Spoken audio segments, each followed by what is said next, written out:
All right. Good morning, everyone. Good morning, ma'am. Yes. Yes.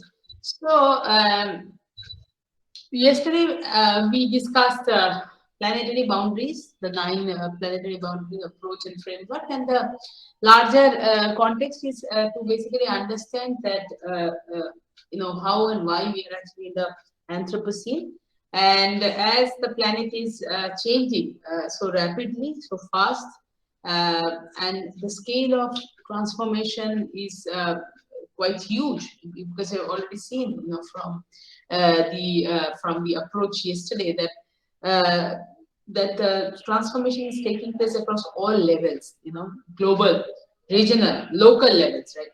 And how transformation across each level is also impacting upon changes at other levels.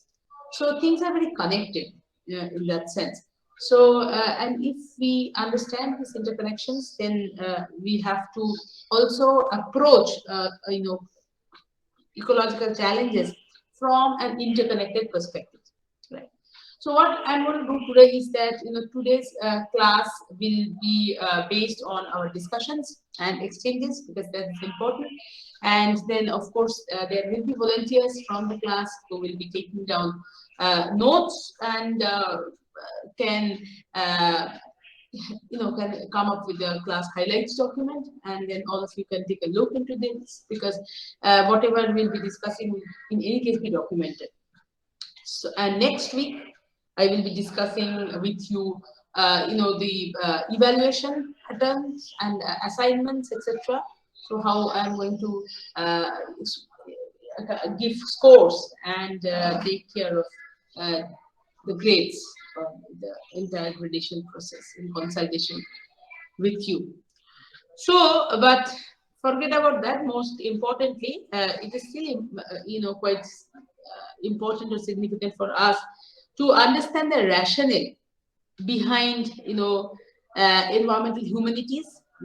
Why do we need environmental humanities? Or more succinctly, if we start seeing things using the environmental humanities lens of analysis and application, are we in a better position to understand few things which otherwise we will not be able to capture if we don't use the prism of environmental humanities?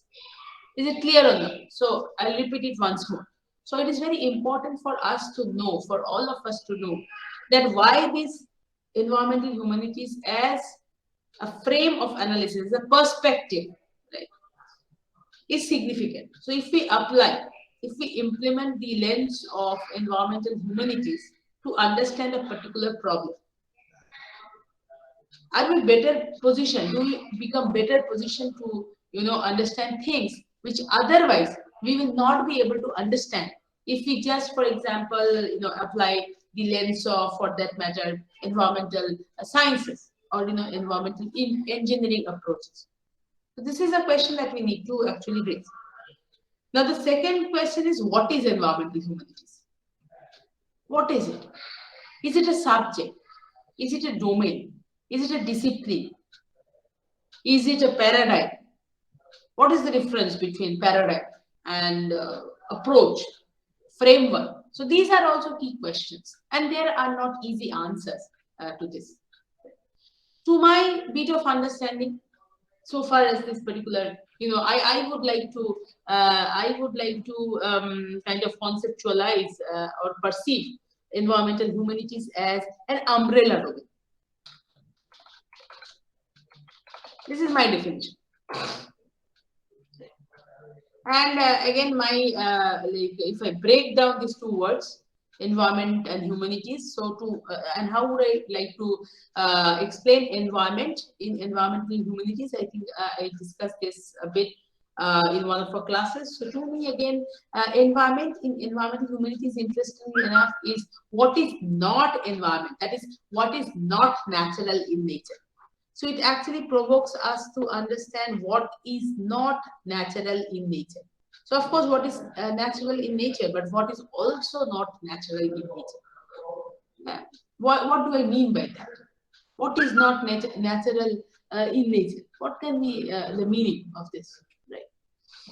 And then what is humanities? Again, to me, humanities and environmental humanities is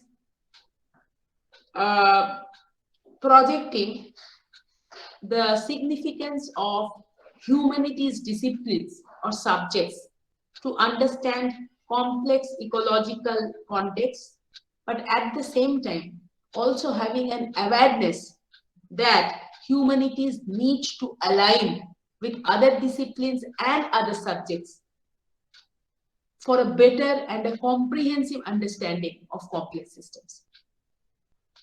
This is very important. It's a very important thing, that I'm mentioning now, and I think it should be open for discussion. This is something on which we need to, collectively discuss upon, because all our topics, whether theoretical and empirical, because theoretical and case studies, of course, are related, because I'll be actually using case studies to explain theories in environmental humanities. Right?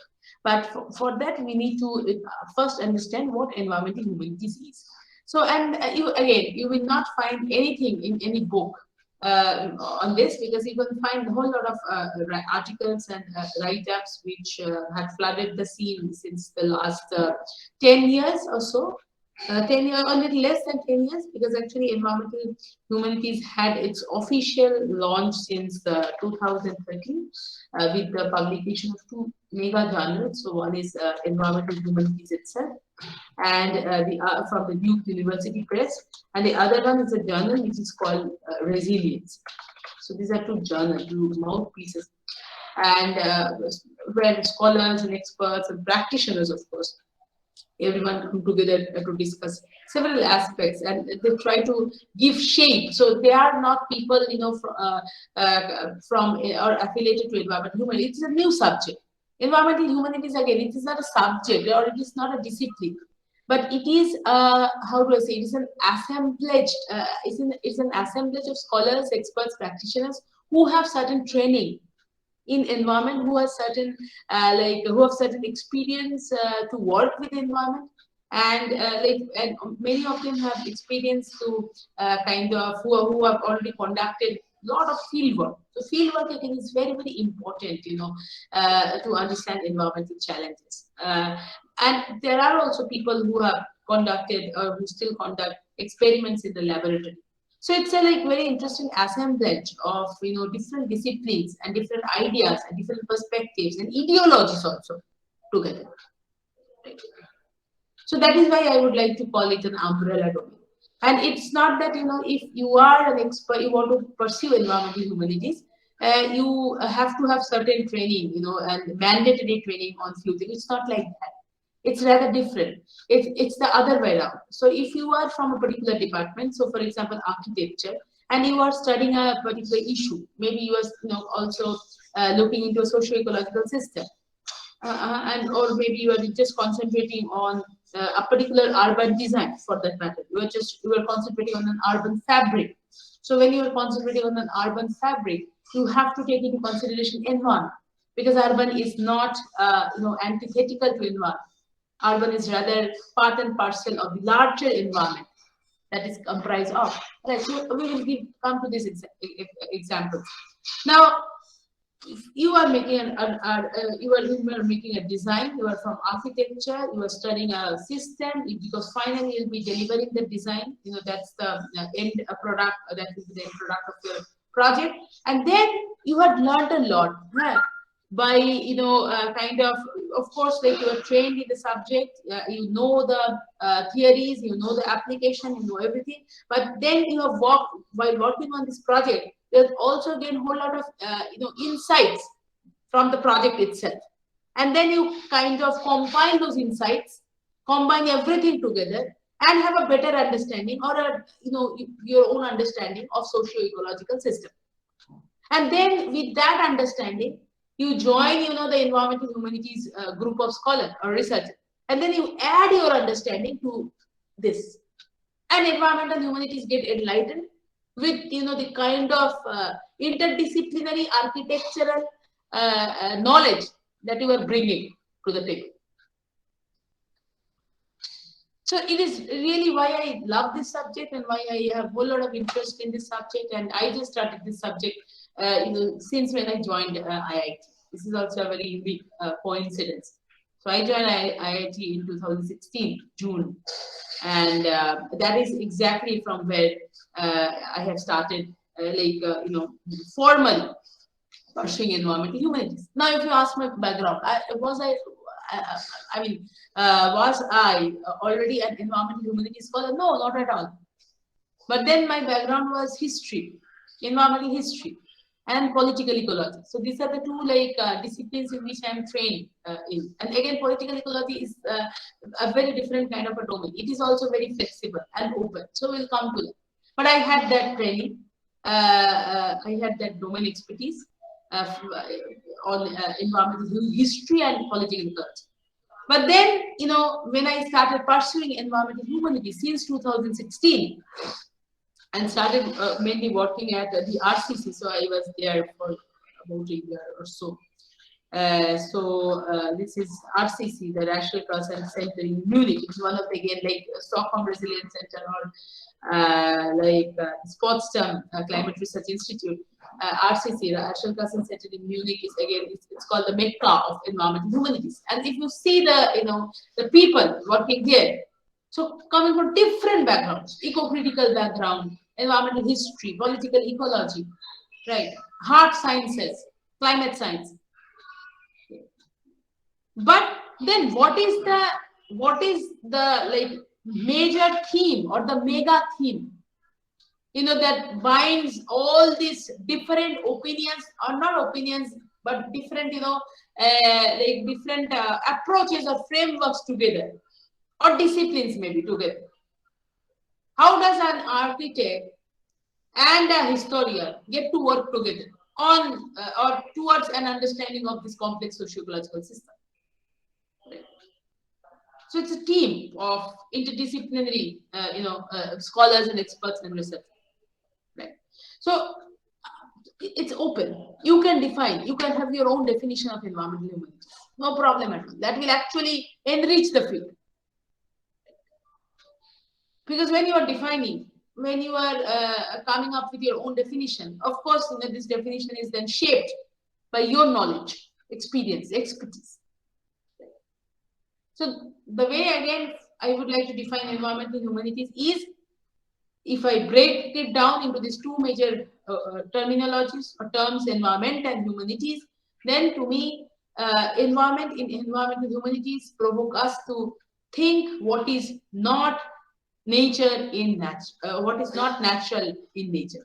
And humanities, in environmental humanities, enable me to think about the role that humanities disciplines such as philosophy, literature, religion studies, cultural studies, history, sociology, even a bit of technical sciences like psychology, economics. So how humanities, so the role that is played by humanities discipline to advance our ideas about ecological challenges, so that after all we are able to come up with solutions, sustained solutions. So humanities in environmental humanities is help us to understand the role of the humanities subjects in understanding ecology or socio-ecological interconnections, but at the same time also to be aware of the limitations that humanities subject actually have. And that is why the reason why humanities also need to align with other sciences, other less softer sciences or hard sciences, to collectively understand complex systems. Is it clear? Absolutely. All of you, is it clear? How do I understand whether it is clear or not? How do I read the silence? Yes, ma'am, it is clear. Clear? Yes, ma'am. Huh? Yes, ma'am. Yes, ma'am. Do I give a task?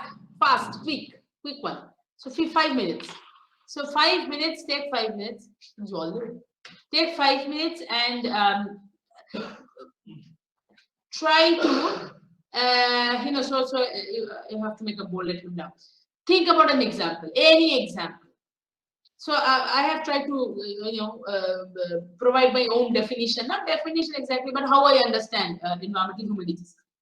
So if you want to, you can either agree to this.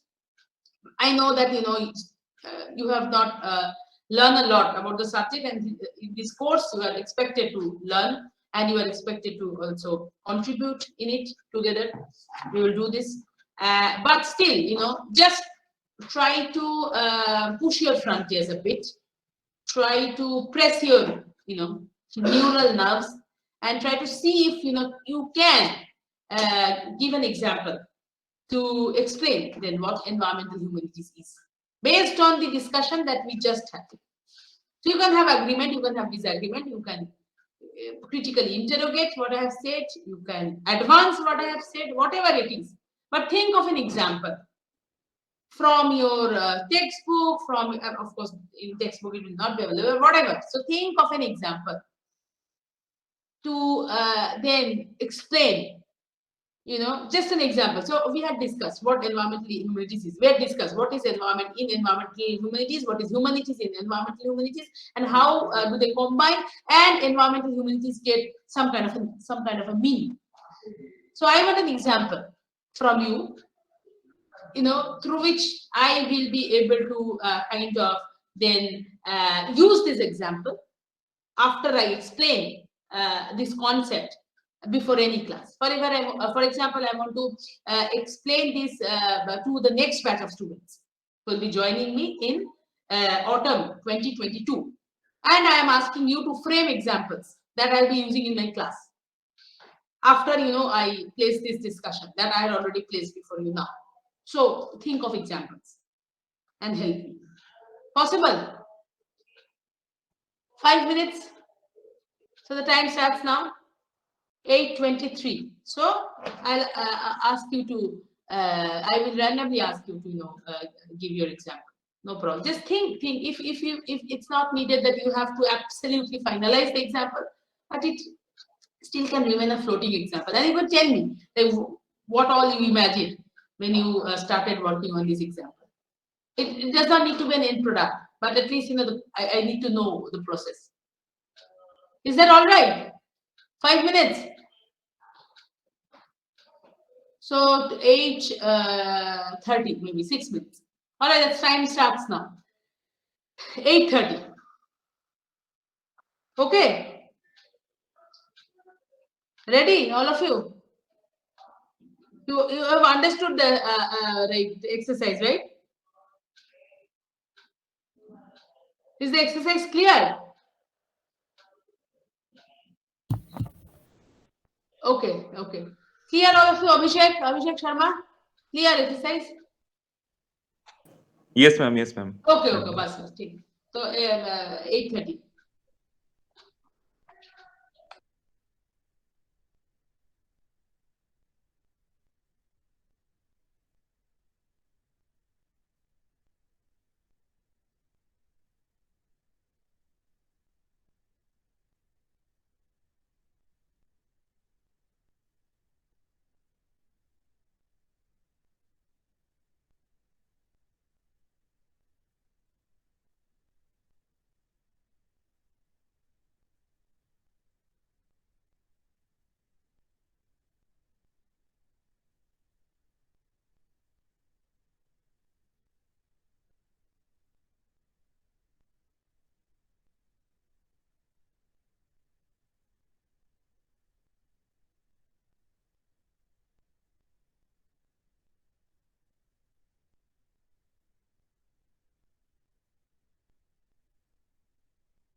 Ma'am, can you repeat the question again? Like there is some misunderstanding between students.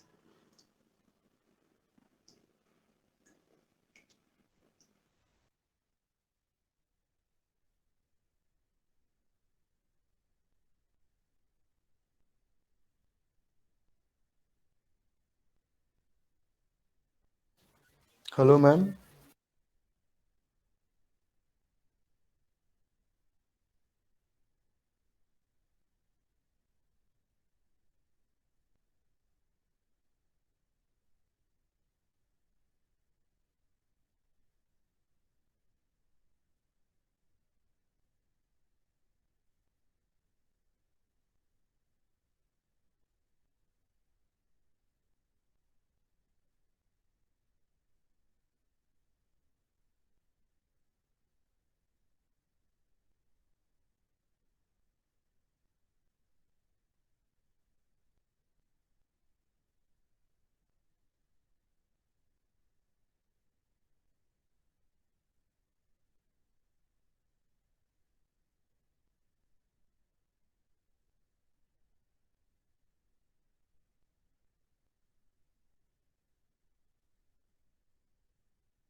Yes. So you are done? Ma'am, I can give it a try. Yes, it will be good if you can just unmute and speak, because otherwise, if I start reading, the text, it may consume more time. Uh, yes, ma'am. Can you hear What me? if? Yeah, just 1 second. Yes, ma'am. Yeah, sorry. So I just said that if we, it will be good if you just unmute and speak, because otherwise, it will take a lot of time if I start reading what is there in the chat box. Yeah. So Snigdha, can you quickly explain, or can you quickly come up with your example? Yes, ma'am. Yeah. Ma'am, actually, so this is a very good example.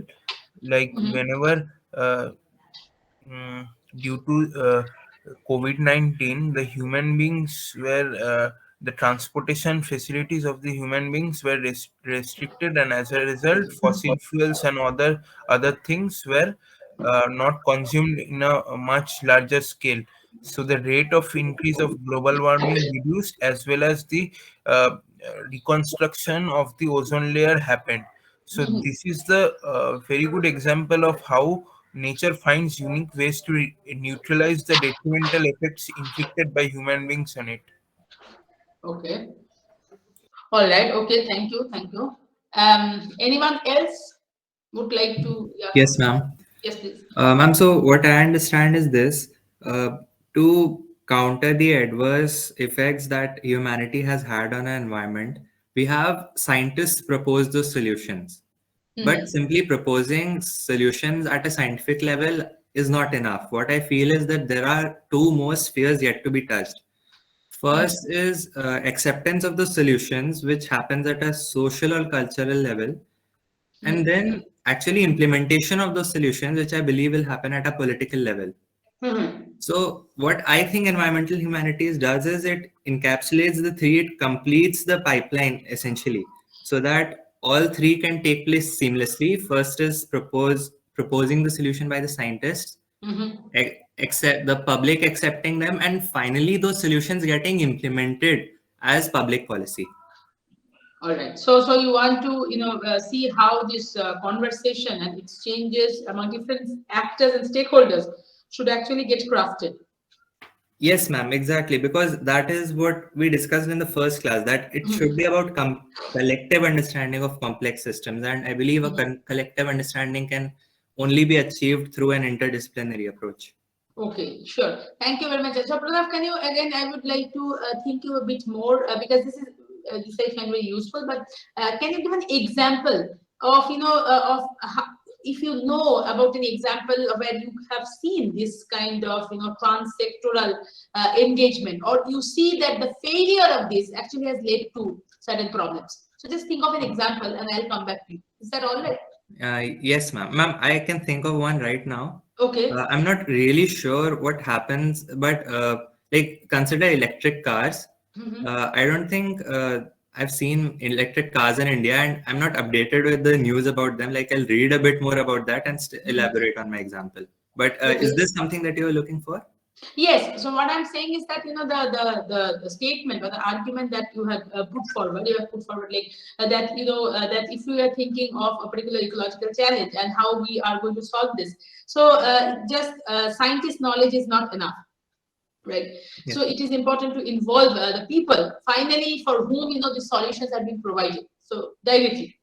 So why do we need to include them in in the design of solutions and also in policy making, or some way through which this entire mechanism can be more and more participative? So I'm just asking you, can you give one example to show, to clearly demonstrate that this is needed? So an example which shows, which has actually done this, which has included different sectors together, opinions of different sectors, and then come up with a solution, and the solution is already working well.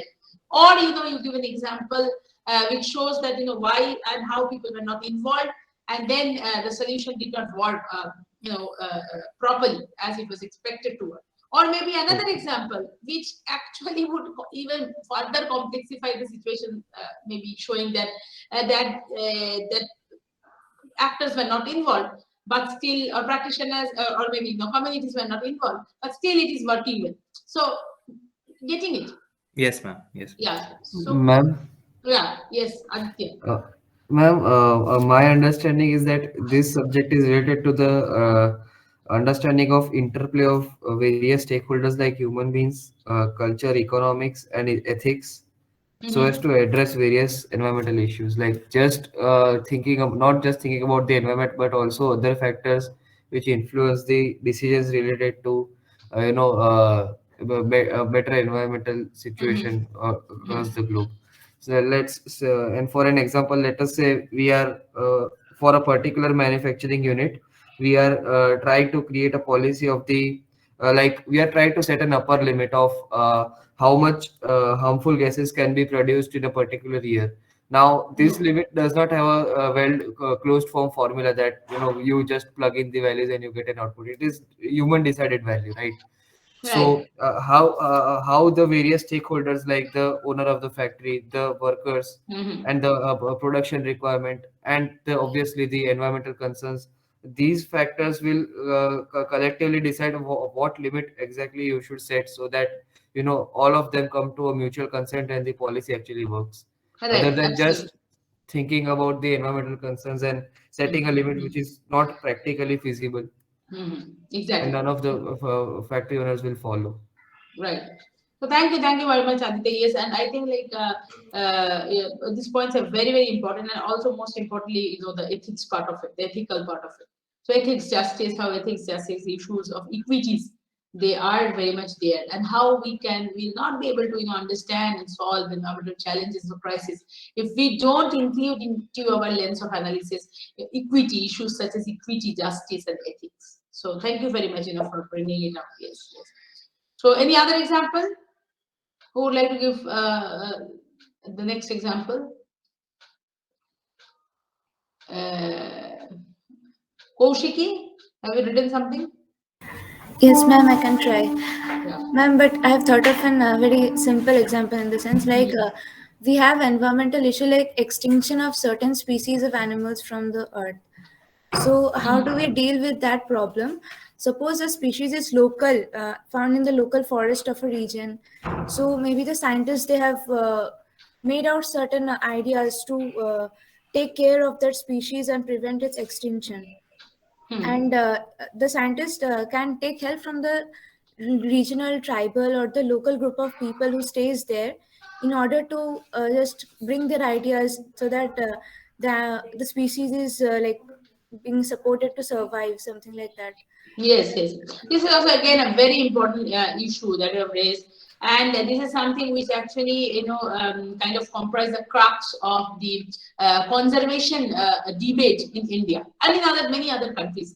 But in India, this is also very huge. This is also very significant. Like this, there is an entire politics on conservation. So, and also, very unfortunately, Kaushiki, what you have said, this is an ideal situation. But, if you see that this kind of example, like if you just concentrate on forest or wildlife preservation, how this wildlife preservation idea, kind of emanates, and how this is finally, it is fed into the policy, and the conservation acts are passed. Very, very unfortunately, this was something which came up during the colonial times, the British times, and previously, India has a very rich history of the cohabitation of human beings with other animals. So, for example, take the Vaishnavi sect in Rajasthan, or for that matter, several other groups and communities of people. For example, in Sundarbans itself, people had kind of cohabited the delta with crocodiles, with tigers, with several other species, tigers for sure. But and again, there is no need to romanticize this, because of course there had been tiger attacks, people had killed tigers, so these events and instances had happened before. But never the rift or the rupture between human beings and other animals actually had occurred. But with the coming of the British, when the British started hunting tigers and this wild game, and it became like a projection and portrayal of their masculinity, and also like how they were subjugating the nature and native, right? So that to a great extent finally led to the passage of different forest laws. And unfortunately, when these forest laws were passed, then the tribals and the forest dwellers who were inhabiting the forest villages, they were castigated, as outcasts. And they started losing, they lost their rights from the forest, because the forest started to become, reserve forest. Same thing with wildlife reserves. So people means the tribal people, the marginalized people, the people coming from ethnic minorities, they were absolutely pushed to the borders with no rights anymore on forest produce, because their livelihood, you have to remember, entirely depends on forests. But they were pushed to the frontiers, and unfortunately the British started reaping the benefits from the forest products, and also from wildlife, because the wildlife trade also became prominent during that time. And very unfortunately, the same legacy is continuing. So, this human tiger or human animal conflict is a big issue. And how do you, so unfortunately, policymakers see the conflict as the tribals or the marginalized people being the, just one second. What's in that class?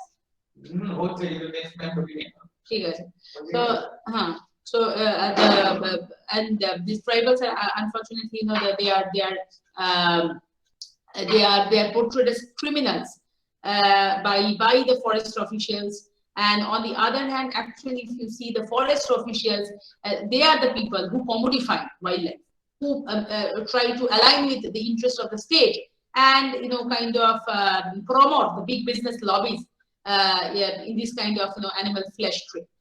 So it's a big racket, and unfortunately, all these different actors and the different groups, they are absolutely, they're even divided among each other, and very, very unfortunately, and this is an unethical, unjust story, how the state, or how the power lobbies, how the private capitalist organizations, as part of this continued colonial legacy, they actually, subjugate and colonize both, these people, these communities, and also, finally harm the forest and the wildlife in forest, rather than protecting that. So actually, in the name of protection, or in the name of conservation, this politics and this gimmick actually goes on, very, very unfortunately.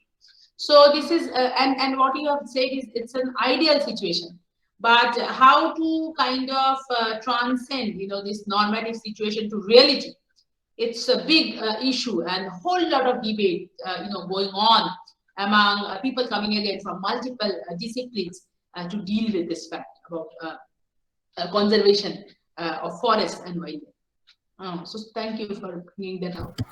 Ma'am, I would like to try. Yes. Ma'am, can I give a try? Yes, ma'am. I think the So subject. Pranav and then Abhishek.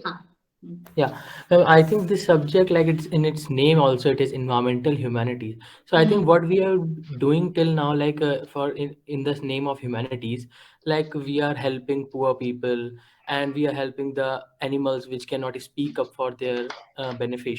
Like we have NGOs and all sorts of things, donations and stuff. Like we are helping them. Like we say that all the lives matters. But I think this subject tries to connect the humanities part of humans to the environment. Like we should also help the environment. Like we have not yet connected the masses to the environment. Like we have made protocols, Montreal protocols, and all that protocols, but Right. they are not yet implemented, and many masses don't even know about these protocols. Like common people don't even know about these. So I think this subject tries to connect the humanities part of human people to the environment. Like we should also help environment, because like we say, all the lives matter. So if the environment will not be there, all the lives that we are trying to protect, automatically they will go extinct. So we have to protect the environment itself. This is a very Yeah. important, very, thanks, Pranav. It's a very pertinent point again, because rights to the environment and how human beings actually can give these rights. Now, again, then this becomes a tricky question, because do we have the agency to give, agency to the environment? But this is very important. So it just reminds me of the Ecuadorian constitution, and you'll be happy to know that the country called Ecuador in Latin America. So it is the, I think, one of the first countries which actually provided rights to the environment in its constitution itself. So if you go through the Ecuadorian constitution, you will see that rights have been given to rocks, to to the river, to a forest, to pasture land, etc. And of course, this is also morality and ethics and ethos, how all these shape our idea or enable us to connect with nature. So that connection is very important. This is one. Second is that, as you very rightly mentioned, is that all the protocols and these laws and norms and climate things are there on one hand. So these are the discourses, if I understand it correctly. But on the other hand, the people who are the largest parts of the environment. Right. So how all these scientific details and technical data finally can reach the people, and not only reach the people, but how the people can also play an important part in kind of shaping these protocols. But unfortunately, we don't take into consideration the ideas and the perspectives of people. Because if you just also take the example of this climate change conference of parties, COP. So I keep giving example of COP. So the first COP occurred in 1997 in Kyoto, and then the last one had just occurred in November in Glasgow. But did it include the voices of the marginals, for whom environment plays such an important role, and who can also play such an important role as nurturers of the environment? So the good news is that things are changing. The good news is that, as there is a whole lot of pressure from, these environmental think tanks, and people have really become concerned about the environment, and more importantly, socio-ecological interconnections, and how, these interconnections should actually, kind of continue. So now we find certain changes. So previously, in conference of parties meet, only the bureaucrats and the like scholars and experts, they used to come and meet. But now it has become very open. So, for example, in Lima or in Glasgow, many activists join, many people, many grassroots organizations actually join, and this transformation is already visible. So this is a good news, but long way to go. And also, and this is a very crucial point, because then our point is that even when we are in this course, in this class, when we are discussing environmental humanities, try to understand the subject and also inform it, then even can we make an attempt to also, kind of reach out to the wider masses. So by wider masses, I also mean school students, for example. So I also mean, people who are the communities. Like I am working in Sundarbans, but the kind of project findings that I will finally come up with in my projects. So how does that knowledge at the end of the day get percolated to the people, and how do they add to this? So we need to come up with very innovative dissemination strategies through which masses need to be connected, to this entire environment and technology and Anthropocene discourse, right? So did I get it correct, Pranav? What you tried to mention? Yes, ma'am. Yes, ma'am.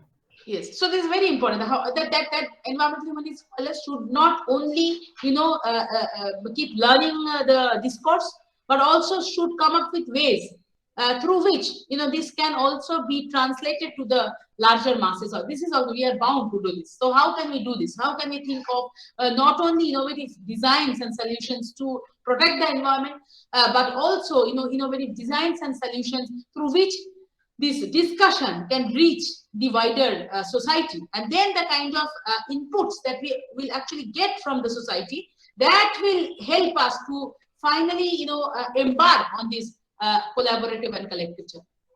So this is a very important point, actually. Yeah, thank you very much. Abhishek. Yes, ma'am. What I can understand, I agree with Pranav. the environmental humanities is basically the like interrelationship between the traditional humanities and the environmental interdisciplinary formations with natural and social sciences. Like it is basically like we analyze the complex interrelationship between human activity like cultural or maybe economic, maybe political, and the environment. Basically the two insert into the environmental issues centrally with the humanities. That is actually environmental humanities that I want to say. Right. Yes, absolutely. Thank you very much. So, throughout this entire course, actually, we will be you will keep on thinking about, these arguments and more examples. So, when your database would also, kind of database increases with examples and case studies. See, you will be also resonate to this and come up with new examples from your context, because I don't know your context. So your spatial, cultural, several other disciplinary, technical context. So yes, Ma'am, yes, Omi. yes, ma'am, I'd like to try. So, my example is like the Paris Agreement, which is between countries. It not only relates to its climate changes, but it also says that the developed countries should bring up the developing countries with context to the climate. So it's like the developed countries will be supporting the developing countries to control the global warming, and it meant to like reduce the temperature by 1.1 to 1.5 degree in 5 years. But we know that recently Trump wanted to withdraw from the agreement. So it's like we were united uh, since a couple of years for the climatic changes, but the US wanted to withdraw from the Paris Agreement. So there are problems sometimes that we wanted to join for a common cause for environment, but there are other factors which can be considered under humanities, like how people collaborate and how countries collaborate with each other, and other technological advancements that also that are also considered in this agreement. So I think that this is a Absolutely. good example. Absolutely. Very good. Thank you very much for me, for pointing this out again. This is so important that that all of us know what we should be actually doing. There are so many books, volumes, on climate change. A whole lot of technical analysis about global warming, about sea level rise, about whatnot. But then the best book till date that I have come across, I think I mentioned this before, is a book by John Bellamy Foster. So I'm a great admirer of John Bellamy Foster. John Bellamy Foster is an environmental sociologist. He's based at the University of Oregon, writes very radical, he has very radical thoughts because he's trained in the Marxist domain of thought. So, and he brings the class analysis to this. And as Omi pointed out, that, we have to understand that how do we actually, kind of start collectively understanding, or collaborating rather, collectively collaborating among each other towards meeting up, or to meet a particular destination. Is it easy? No, not at all. Because for the first and foremost, we have to keep in mind that we represent stratified sections of society. So there's a whole lot of social stratification. There is a whole lot of power stratification. There is an entire power game. We have to keep this in mind. And the big players, they don't want an equal distribution of resources, because then the world cannot actually function the way it is functioning today. So there is a very strong economic mode of production analysis that has to be there when we are actually discussing environment, because environmental problem is, as I mentioned again in the other class, that environmental problems are not problems of availability, but they're problems of access. Who decides what will be done? Who decides who will get what? Right? And how this decision making actually take place? How choices are made? Who are the people who make choices? Who are the people who are given the power to make choices over others? Right? So it is not climate change, but the politics of climate change that actually need to be understood. And that is why we have not till date been able to meet what was even discussed in Kyoto. And so many years had passed, but we could not change our emission, actual emission, we could not change our actual levels of emission that we transmit. And why? Because of the the existence of the power lobbies, because their interest will be extremely their interest will be disrupted upon, impacted upon, if some of the guidelines in the conference of parties, that the guidelines that come up as a result in the post conference of parties meet, if those are followed diligently, then their interest will be at stake, right? And secondly, but they also have pressure from think tanks, from NGOs, from several other groups, from people also. So then what do? They keep tweaking. They keep tweaking and modifying these guidelines. And also a whole lot of times there are eye wash and brain wash. And unfortunately, common people, they feel that yes, zero emission, the big words are thrown and floated into the market, and we remain fools, even not understanding what they are actually trying to say. And that is how the capitalist lobbies try to legitimize the continuation of their function, not changing the basic not breaking any fundamental change at the structural level, but just trying to, or even posing to make some changes at the surface level. And people and just to to hold the contempt for few years, for some time, that yes, now what is going on in the market is this zero emission. But if you really probe into what this zero emission is all about, any student who has just kind of just been exposed to physics at +2 level will understand that zero emission is nothing but a farce, right?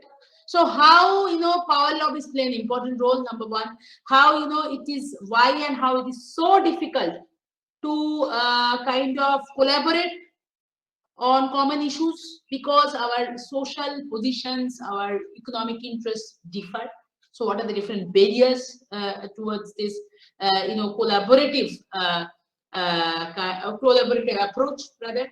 And also finally, how then the power lobbies try to legitimize their actions by by designing models or mechanisms which actually do not bring any change at the structural level, but keep the people a bit satisfied for some time, because we feel that changes are taking place, but unfortunately no change, but only rather more rapacious destruction to the environment occur, unfortunately,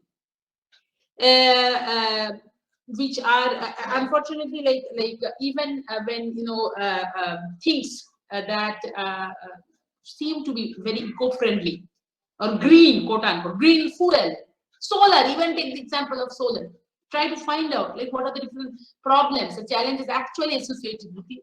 So why sometimes even the solutions that may appear, that coming from the bureaucracy, of course, that may appear to be extremely green, quote unquote, and eco-friendly, are actually not green or eco-friendly, but they're just greenwash and eyewash to contain the contempt, otherwise the contempt that is there in people, to avoid revolution.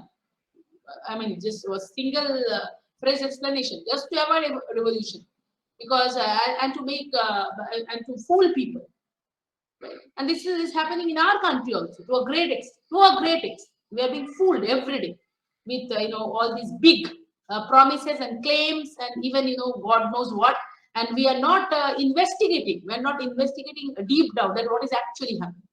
So it is important that environmental humanities environmental humanities, I think, is important in the sense that it help us to become or to rather nurture our critical minds, to not just accept what is being told to us, but to see by ourselves, probe deeper into the problems, to see what is the crux of these kind of policies that are being or this kind of how do I say, this kind of discourses that are being thrust upon us, of just floated in the market.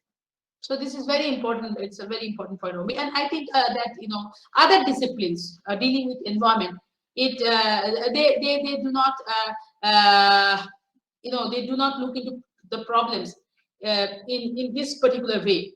For example, ecological sciences or ecology, for that matter, unfortunately, does not discuss policies and does not discuss psychological barriers or social barriers, or does not see socio-ecological correlation from the mode of production, economic mode of production analysis, that we are in the capitalist system, that we are in the Anthropocene, and it is actually not Anthropocene, but it is capitalism. That how this capitalist engine, is fueling the Anthropocene every second. So if we need to make change, or if we want to, attempt structural changes, we have to actually attempt a structure. And all the other things like mindsets or other things are related to this. So the change needs to occur at the structural level. So you cannot discuss environmental problems unless you bring the class, quote unquote, class issue in it. So by class, I mean, social stratification. People coming from different classes, having different interests, and enjoying different allocations, enjoying or not enjoying different allocations. So these are issues that are so very important, that would remain so very important, or that shape the core of this umbrella discipline called environmental humanities. So thank you very much. And I think if anyone does not want to demonstrate anything right now, then I feel provoked to just make you watch a documentary which are on these lines, things that we had discussed since the morning. And I think if you just take a look into this documentary, it's a 16 minutes documentary. I want all of us to watch it together. Then we can have some more discussion, and then finally I will end today's class by discussing a page on the frameworks, and why I will be actually discussing all these frameworks throughout this course, and how do I do that through different examples or case studies rather. And case studies in which, of course, a good thing is that I often get criticized by my students that, I use more and more examples, almost all examples from Eastern India, from Bengal actually. But one of the reasons why I do it, because, I have first-hand knowledge on it, because I am working on this region since the last 12 years. So, and I know the context. So it will really be good this time that maybe I'll ask some of you to give examples from your context. But we'll see how we can manage that. But one reason, so I'm just justifying myself. So one reason why I give examples from Eastern India, from Bengal, and from Kolkata is not due to my Bengali bias, but due to the fact that I have more first-hand experience in working in these regions. So first-hand experience of working with communities, with bureaucracy in these regions. So I feel, the urge to give those examples so that I can exactly tell you, what is happening, what happened, like what can happen. So those things, and that is why I my case studies mainly, they are from Eastern India. But anyway, that's a different issue. So I'll be, demonstrating those case studies to make you understand the theories better. So we'll see what we can do. So, but now let us watch this documentary first together, and then we'll have some discussion further. So I'll just try to open the tab view. Let me first.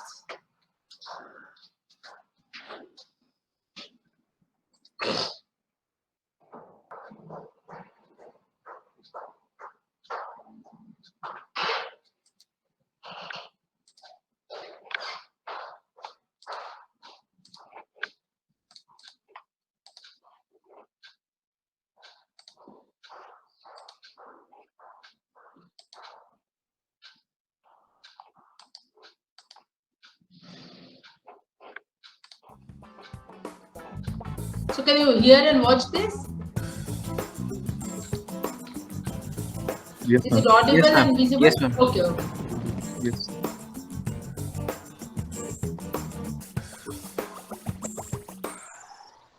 Do you have one of these? I got a little obsessed with mine.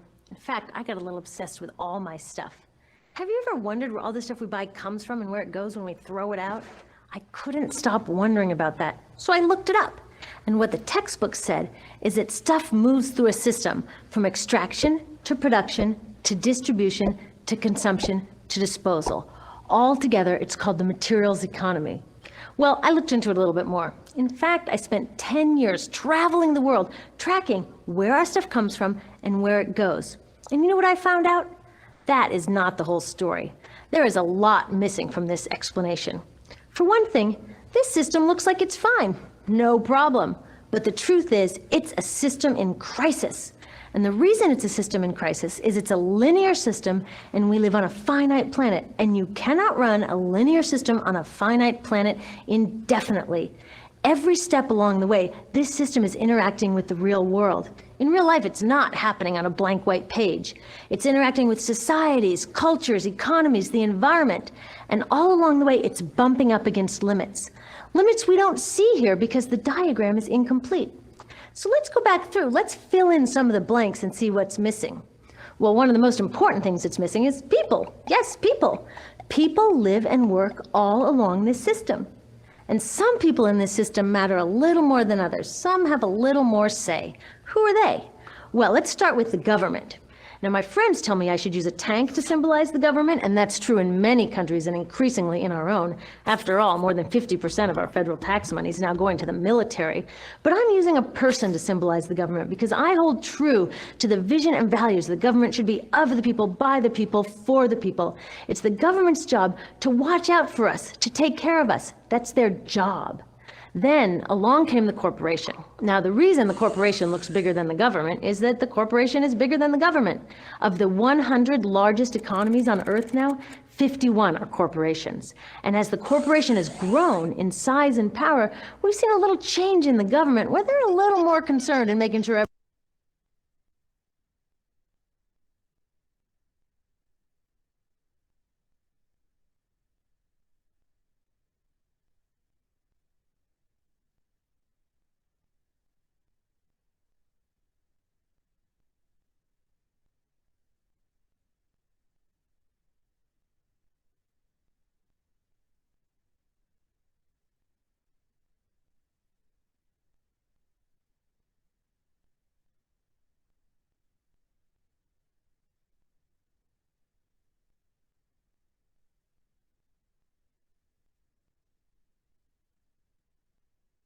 Ma'am, the video is paused. Yes, ma'am.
Hello, ma'am.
Yes, there was a lag, I guess, right?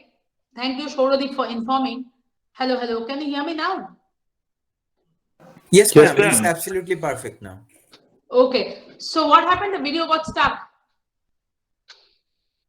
It got paused automatically. Yes, ma'am, it We is don't. paused. And where, like, at which, because it is running from my side. So at which point exactly did it get stopped? Ma'am, 2 minutes 34 seconds. 2 minutes only. So would you mind if I run it once more? I'll just close the tab and run it once more. Yes, ma'am. Yes, ma'am. Okay, I'm very sorry, Shorodip. Thank you for informing me, because it was just running. It is still running perfectly all right at my side. So I'll just close it once more and start sharing again. Just once. I'm very sorry for this.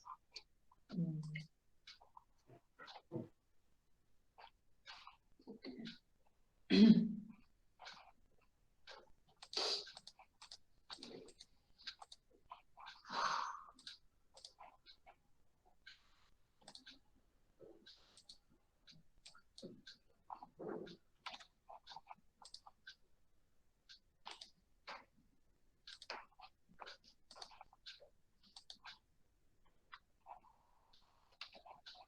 Yeah, can you see this now? Both audio and video is all right? Yes, Both ma'am. audio Just and one of video, all these. right? I got a little obsessed with mine. In fact, I got a little obsessed with Yeah, is all it my running stuff. fine now? Have you ever wondered where all the stuff we buy comes from and where it goes when we throw it out? I couldn't stop wondering about that. So I looked it up. And what the textbook said is that stuff moves through a system Okay. from Thank you. extraction to production to distribution to consumption to disposal. All together, it's called the materials economy. Well, I looked into it a little bit more. In fact, I spent 10 years traveling the world, tracking where our stuff comes from and where it goes. And you know what I found out?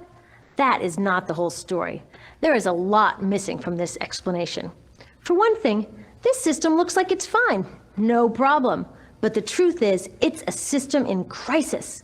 And the reason it's a system in crisis is it's a linear system and we live on a finite planet. And you cannot run a linear system on a finite planet indefinitely. Every step along the way, this system is interacting with the real world. In real life, it's not happening on a blank white page. It's interacting with societies, cultures, economies, the environment. And all along the way, it's bumping up against limits. Limits we don't see here because the diagram is incomplete. So let's go back through. Let's fill in some of the blanks and see what's missing. Well, one of the most important things that's missing is people. Yes, people. People live and work all along this system. And some people in this system matter a little more than others. Some have a little more say. Who are they? Well, let's start with the government. Now, my friends tell me I should use a tank to symbolize the government, and that's true in many countries and increasingly in our own. After all, more than 50% of our federal tax money is now going to the military. But I'm using a person to symbolize the government because I hold true to the vision and values the government should be of the people, by the people, for the people. It's the government's job to watch out for us, to take care of us. That's their job. Then along came the corporation. Now, the reason the corporation looks bigger than the government is that the corporation is bigger than the government. Of the 100 largest economies on Earth now, 51 are corporations. And as the corporation has grown in size and power, we've seen a little change in the government where they're a little more concerned in making sure everything's working out for those guys than for us. Okay, so let's see what else is missing from this picture. We'll start with extraction, which is a fancy word for natural resource exploitation, which is a fancy word for trashing the planet. What this looks like is we chop down the trees, we blow up mountains to get the metals inside, we use up all the water, and we wipe out the animals. So here we are running up against our first limit. We are running out of resources. We are using too much stuff. Now, I know this can be hard to hear, but it's the truth, so we've got to deal with it. In the past 3 decades alone, 1/3 of the planet's natural resource base has been consumed. Gone. We are cutting and mining and hauling and trashing the place so fast that we're undermining the planet's very ability for people to live here. Where I live, in the United States, we have less than 4% of our original forests left. 40% of the waterways have become undrinkable. And our problem is not just that we're using too much stuff, but we're using more than our share. We have 5% of the world's population, but we're using 30% of the world's resources and creating 30% of the world's waste. If everybody consumed at US rates, we would need 3 to 5 planets. And you know what? We've only got 1. So my country's response to this limitation is simply to go take somebody else's. This is the third world, which some would say is another word for our stuff that somehow got on somebody else's land.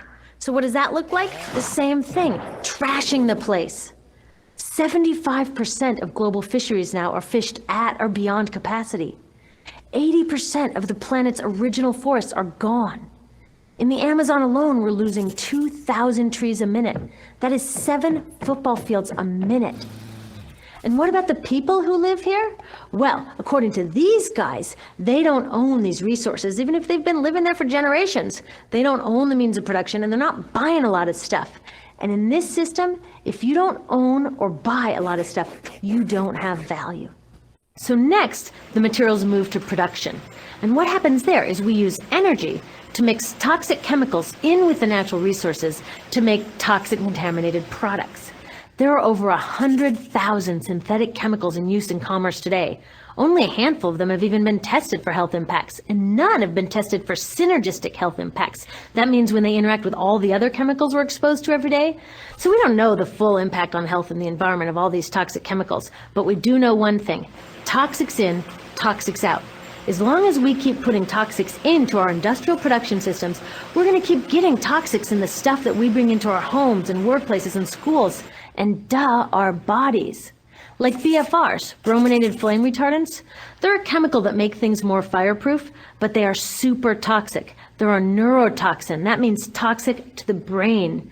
What are we even doing using a chemical like this? Yet we put it in our computers, our appliances, couches, mattresses, even some pillows.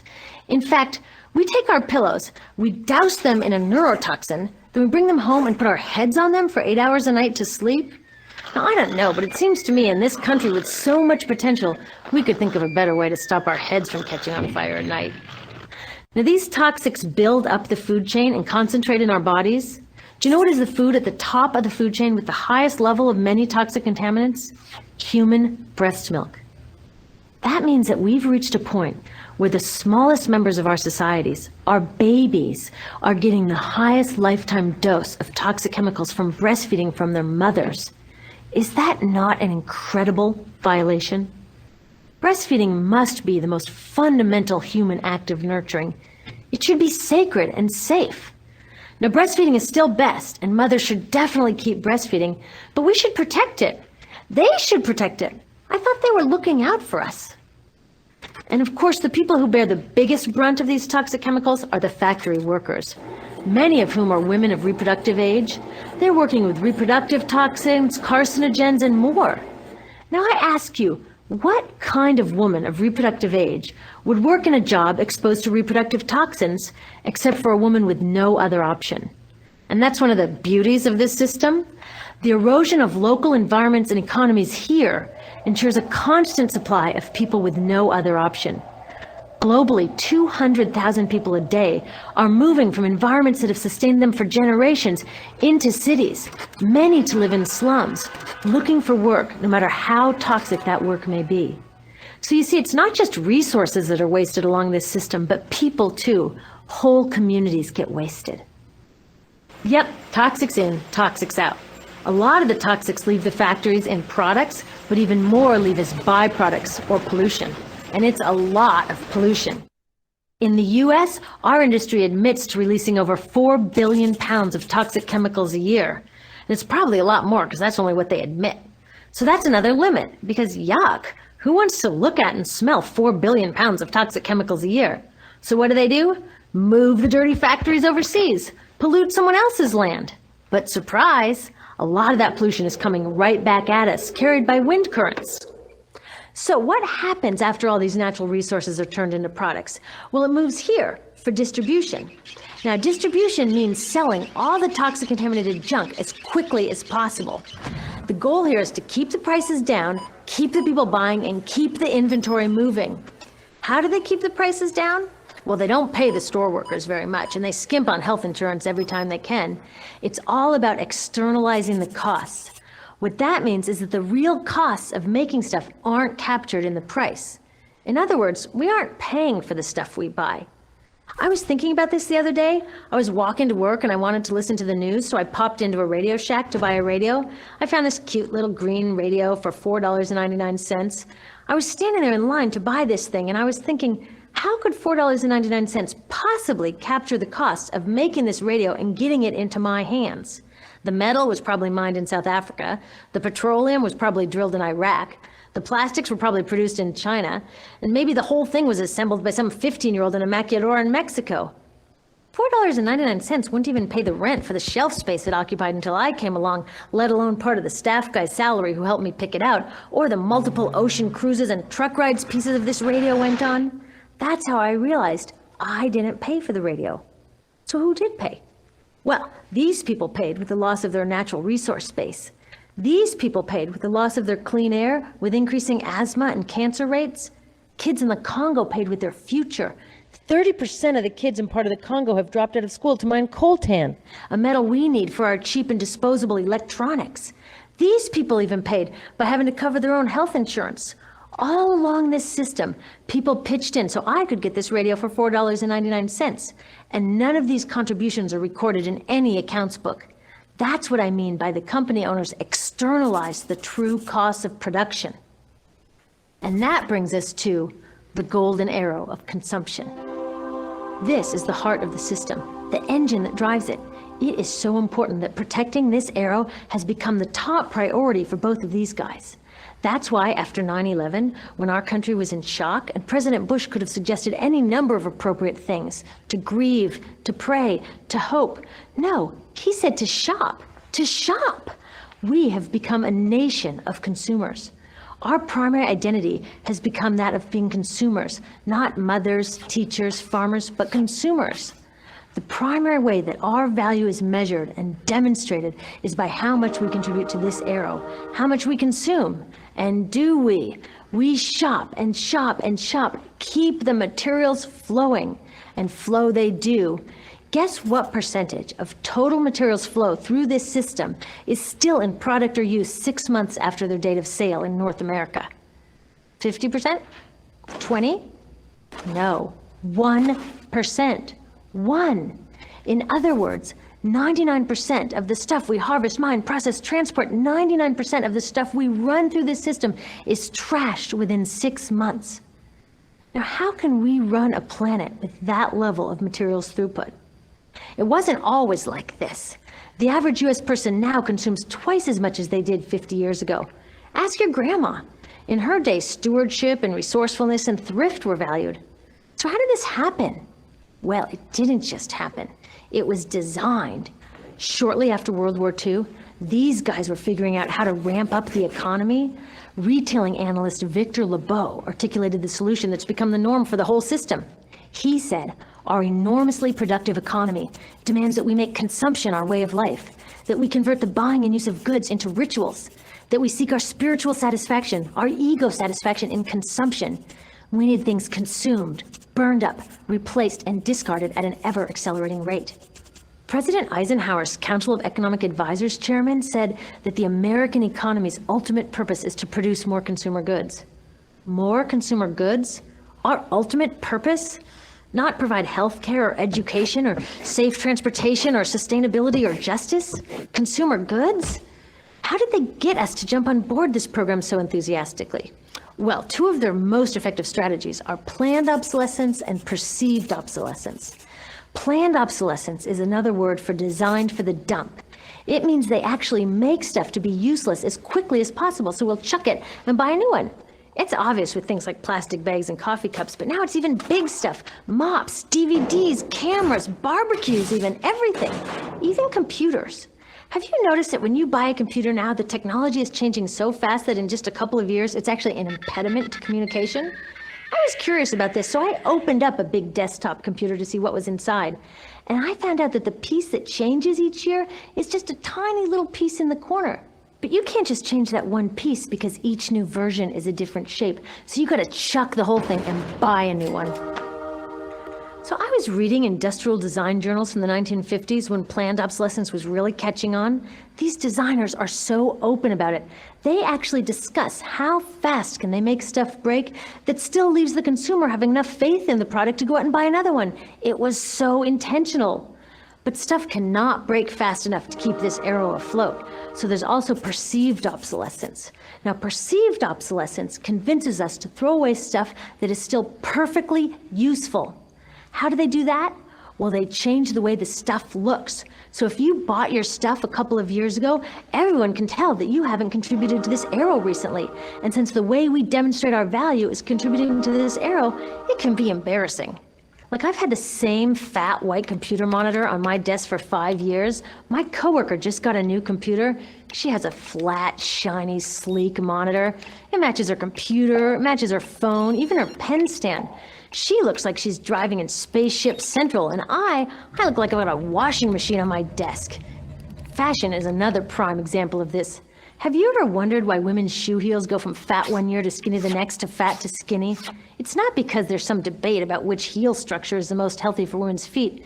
It's because wearing fat heels in a skinny heel year shows everybody that you haven't contributed to that arrow as recently, so you're not as valuable as that person in skinny heels next to you, or more likely in some ad. It's to keep us buying new shoes. Advertisements and media in general plays a big role in this. Each of us in the US is targeted with over 3,000 advertisements a day. We see more advertisements in 1 year than people 50 years ago saw in a lifetime. And if you think about it, what's the point of an ad except to make us unhappy with what we have? So 3,000 times a day, we're told our hair is wrong, our skin is wrong, our clothes are wrong, our furniture is wrong, our car is wrong. We are wrong, but it can all be made right if we just go shopping. Media also helps by hiding all of this and all of this. So the only part of the materials economy we see is the shopping. The extraction, production, and disposal all happens outside of our field of vision. So in the US, we have more stuff than ever before, but polls show that our national happiness is actually declining. Our national happiness peaked in the 1950s, the same time that this consumption mania exploded. Interesting coincidence. I think I know why. We have more stuff, but we have less time for the things that really make us happy. Friends, family, leisure time. We're working harder than ever.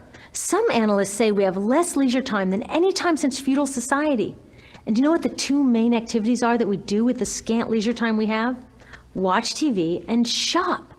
In the US, we spend 3 to 4 times as many hours shopping as our counterparts in Europe do.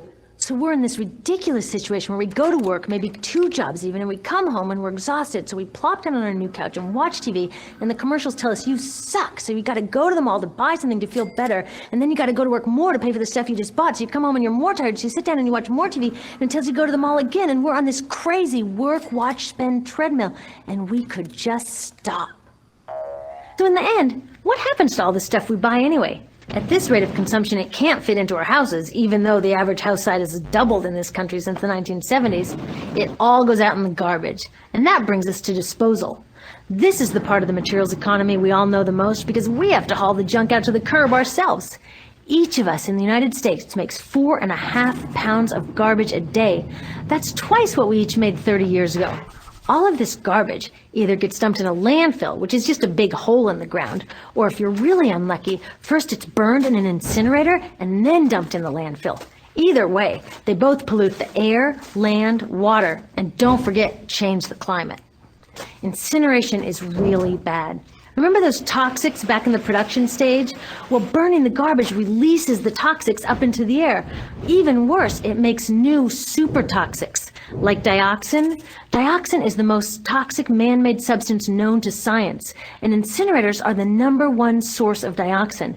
That means that we could stop the #1 source of the most toxic man-made substance known just by stopping burning the trash. We could stop it today. Now, some companies don't want to deal with building landfills and incinerators here, so they just export the disposal too. What about recycling? Does recycling help? Yes, recycling helps. Recycling reduces the garbage at this end, and it reduces the pressure to mine and harvest new stuff at this end. Yes, yes, yes, we should all recycle, but recycling is not enough. Recycling will never be enough for a couple reasons. First, the waste coming out of our houses is just the tip of the iceberg. For every 1 garbage can of waste you put out on the curb, 70 garbage cans of waste were made upstream just to make the junk in that 1 garbage can you put out on the curb. So even if we could recycle 100% of the waste coming out of our households, it doesn't get to the core of the problems. Also, much of the garbage can't be recycled, either because it contains too many toxics or it's designed not to be recyclable in the first place. Like those juice packs, where they have layers of metal and paper and plastic all smushed together, you can never separate those for true recycling. So you see, it is a system in crisis. All along the way, we're bumping up against limits. From changing climate to declining happiness, it's just not working. But the good thing about such an all-pervasive problem is there are so many points of intervention. There are people working here on saving forests, here on clean production, labor rights, fair trade, conscious consuming, blocking landfills and incinerators, and very importantly, taking back our government so that it really is by the people, for the people. All of this work is critically important, but things really start moving when we see the connections, when we see the big picture. When people all along this system get united, we can reclaim and transform this whole linear system into something new, a system that doesn't waste resources or people. You see, what we really need to chuck is that old school throwaway mindset. There's a new school of thinking about this stuff, and it's based on sustainability and equity. Things like green chemistry, zero waste, closed loop production, renewable energy, local living economies. It's already started. Some say it's unrealistic, too idealistic that it can't happen. I say the ones who are unrealistic are those who think that we can continue with the old way. They're dreaming. Remember, that old way didn't just happen. It wasn't like gravity that we just have to live with. People created it, and we're people too. So let's create something new. There's a lot of information on this website about groups doing incredible work. Click around, get involved.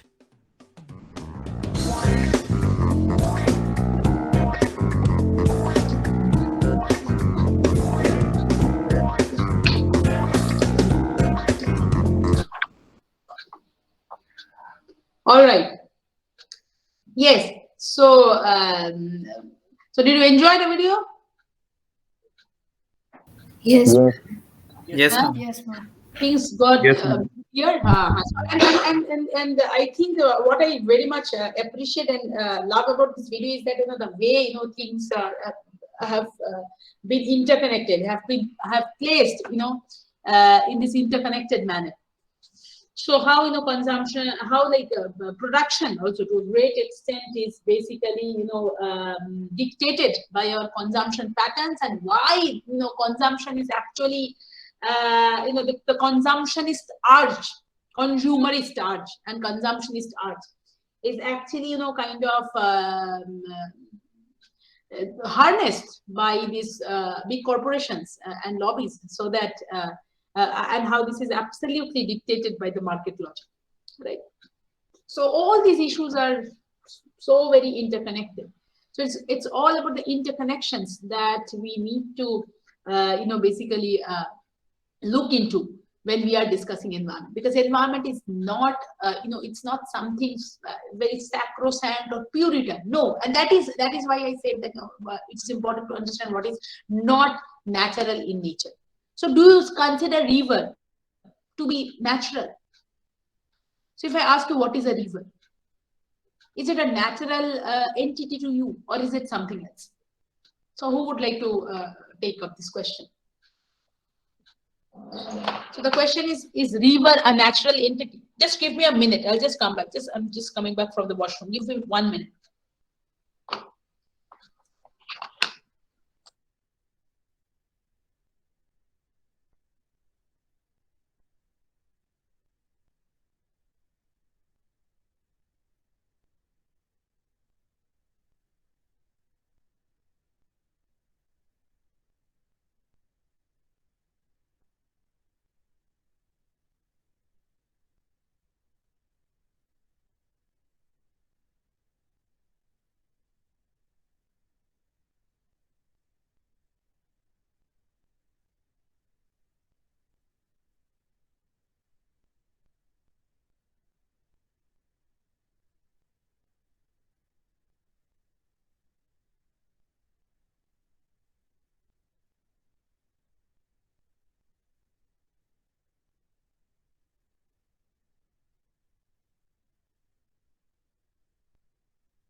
Yes. So I just asked the question that whether is it right, or would you like to consider a river as a natural entity or not?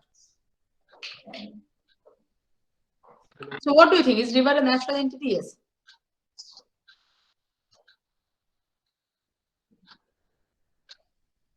Yeah. Who would like to?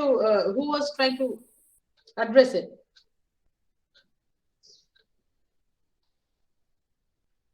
Yes. Means it is a natural entity. Means we have studied right from childhood. It is a natural entity, ma'am. Okay, but if I say that a river is not a natural but a socio-natural entity, do you think that defining a river as a socio-natural entity is more appropriate than just saying that the river is a natural entity? Yes. What's a socio-natural entity? Socio-natural, yes. Abhishek, you also wanted to say something? Did you want to say something? Yes, ma'am, that is also correct. Like social natural entity is also correct. How? So everything has to be justified, right? So What is a social natural entity? what is a social? This is a very important question, and this is again something that is or was actually this particular term, socio-nature. You know who is the father of this socio-nature understanding or socio-natural understanding? He is Eric Singedow, a little bit difficult name, Syngedow. Singedow. So Eric Singedow. So Eric Singedow is a Belgian scholar. He was originally trained in geography, but then later he, not later, so he trained in geography, and he worked under David Harvey, who is a big name, one of the biggest names in the domain of geography. So David Harvey, so his supervisor was David Harvey, and then Eric Singedow is, I think, from Latin America. So he has worked on Latin American rivers, and he has applied what is known as the political ecological approach. So if you see the code structure in one of the frameworks, I have mentioned, so I will be discussing some frameworks in this course. So one of the major frameworks is actually political ecology. So I'll explain what political ecology is later. But for now, if we concentrate on this term socio-nature, what is socio-nature? Socio-nature is the argument that nature and society, they're absolutely inseparable. Absolutely.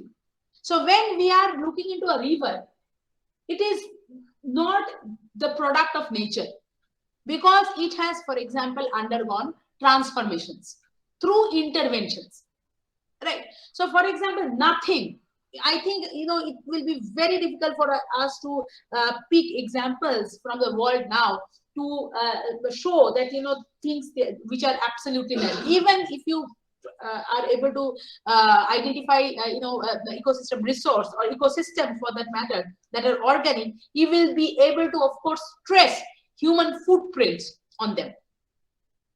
So that is why he said that, and there is a definition also.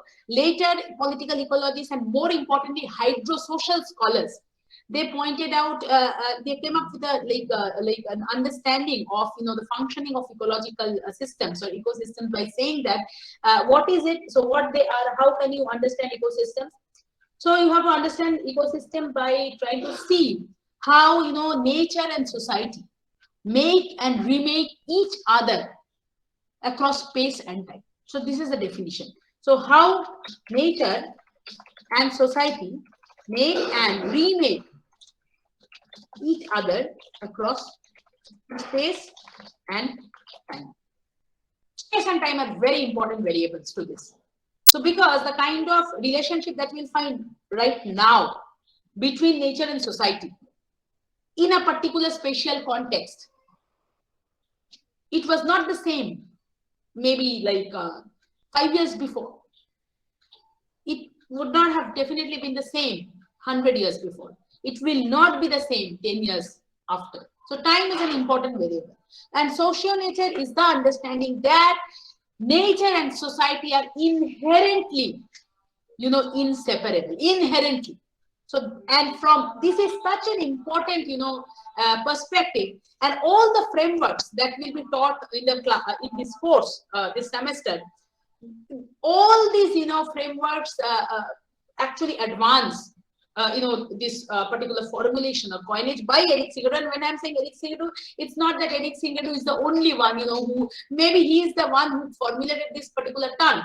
But again, he has drawn insights and inspirations from several other works, that existed before him, mainly from the Marxian literature again. So it has the class analysis in it. So nature is never organic, never. So always some form of human interventions or human encounters, had happened and are still happening to nature, right? So this inseparability point of view is very important. Right, and this is again such an important, frame of looking into things, or this is such an important perspective. Also, in terms of even more concrete, concepts like urban. So, if I say urban, or if I say city, then generally the way we are taught in, school at the school level. So, if you see if you consult any textbook, the kind of definition, that these textbooks provide when defining urban or city, you will see that, this definition seems to be antithetical to nature.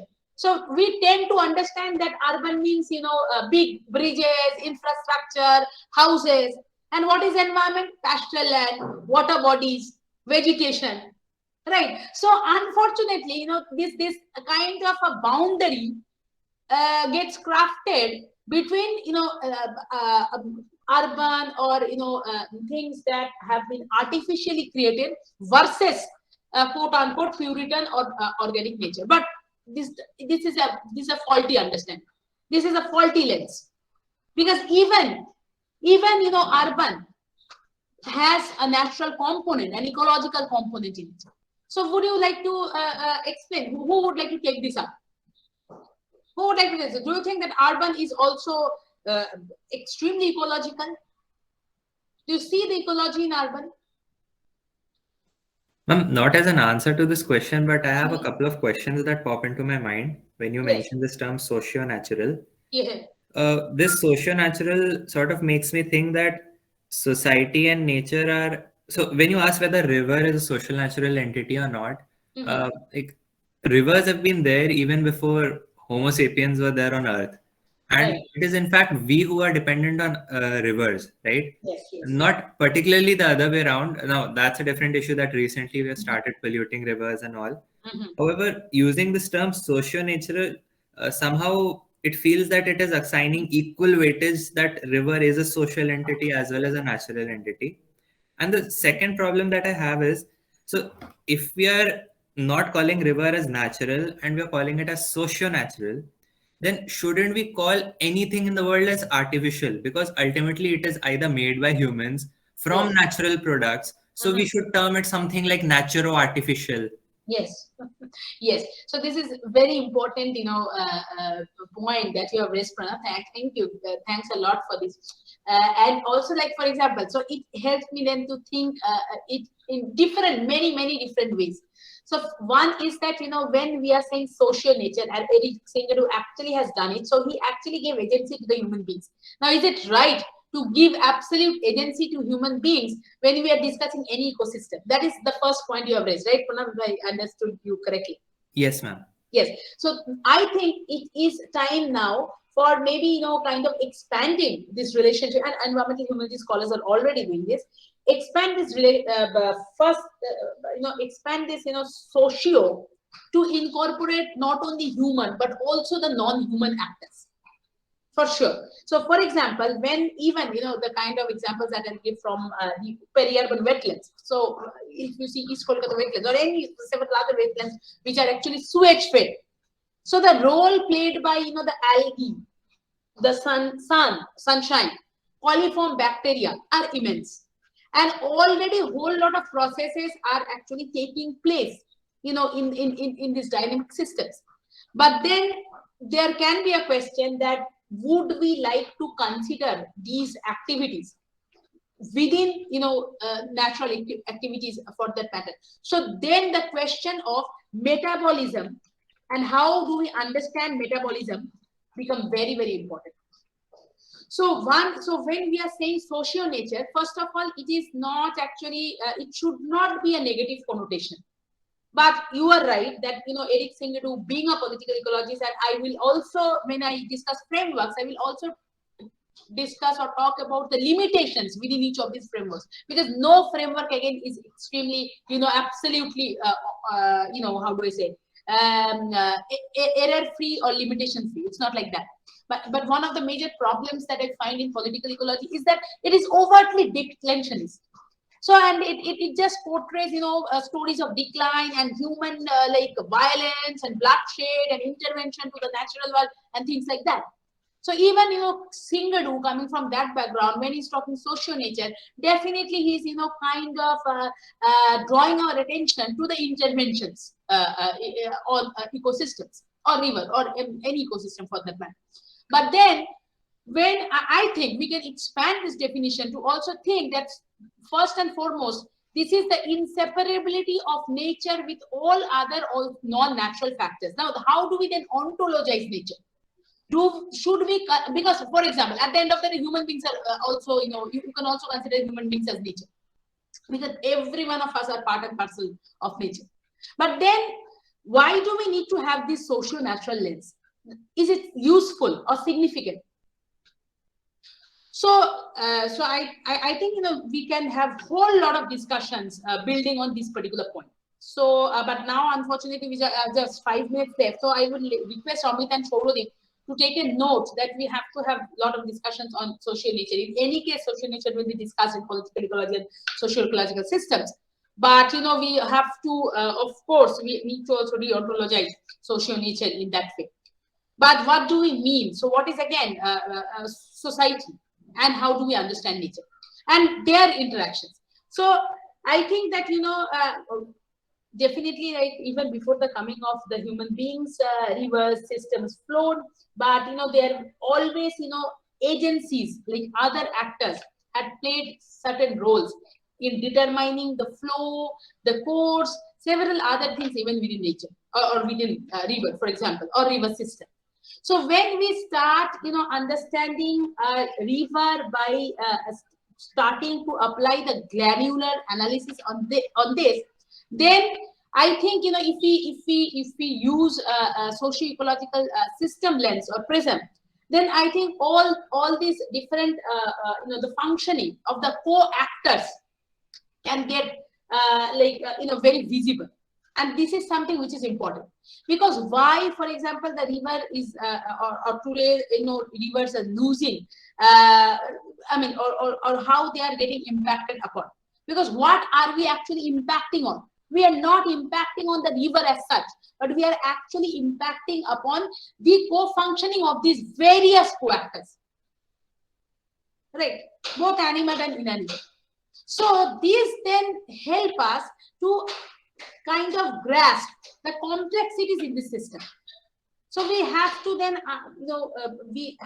understand it from the complex, feedback loop understanding or mechanism. So that is why I think social nature can be important, because if we just say river, we are unable to trace all the several things and factors and variables that the river actually imbibes beyond its quote unquote riverine attributes. Or rather, if I place it a bit differently, like the riverine attributes is an assemblage of of like array of variables along technological apparatuses and social arrangements and non-human collaboration on the river system, for that matter. Do you get it, Pranav, or do I make things very, very complicated? No, ma'am, I'm beginning to get a hang of it. I think it will be clearer as we proceed through Yes, this. as we proceed to the case studies, for sure. Yes. So, so just to end today's class by saying that the 4 major frameworks that we'll be discussing in environmental humanities class, and I have to justify my selection. That why did I select all these 4 frameworks? Because there can be some more frameworks as well, but these 4 frameworks I consider to be pivotal in environmental humanities.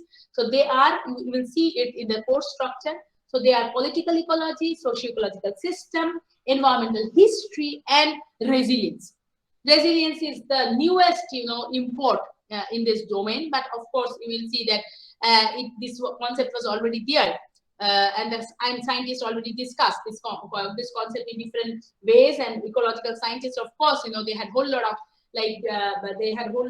so you will see a whole lot of literature since the 1950s on resilience. But now, why and how this resilience literature is again coming to limelight, and why people coming from different disciplines, they're talking about resilience. So, and how the resilience framework has also become extremely expanded from ecological to social resilience kind of an idea. So why? So the entire journey will be covering, and the resilience part will actually be discussed or put before you by one of my scholars, Shreyoshi, because Shreyoshi has more grip on resilience than me, because she's working on the Adigonga from the resilience perspective. So she has done a lot of research on this, on the theoretical discourse of resilience, and with, of course, proper examples and whole lot of exchanges by 40 exchanges in the class. She'll be explaining resilience before you. Socio-ecological system will be covered by Roktima. So Roktima is, again, she comes from a technical background, but interested in social sciences approaches. So she, from her own context, she will put before you again the theoretical insights or theoretical edge of the socio-ecological system, and of course through empirical examples she will be able to explain, I guess, the significance of socio-ecological system in understanding environmental challenges. I will be discussing the two frameworks, political ecology and environmental history, in which I have the domain expertise, and of course again with examples and case studies I'll be explaining this framework. But I find this to be very, very useful. Please ask questions and counter me, and let us have disagreements, and then we can start compiling our reflections and see where we are. So that is very, very, it is not a kind of a, it should not, all these discussions, all these lectures will not be like closed-ended or closed-loop lectures. No, they remain extremely open. So with your experience, with your understanding, with your disciplinary affiliations, please don't hesitate to even thrash us by saying, we don't buy this, because I don't see it like this, and how my theoretical knowledge and experience helped me to kind of, has shaped my argument of what I'm saying, right? So these are the four frameworks which I'll be dealing with you. And in our next class, in the next week, actually, I also have to discuss the assignment and evaluation plan and strategy that we have to have for this course, and that will also evolve through, of course, a bit of discussion. So who would be the note taker? Who would be compiling? Who would like to compile the class highlights document for today's class? I need 2 volunteers.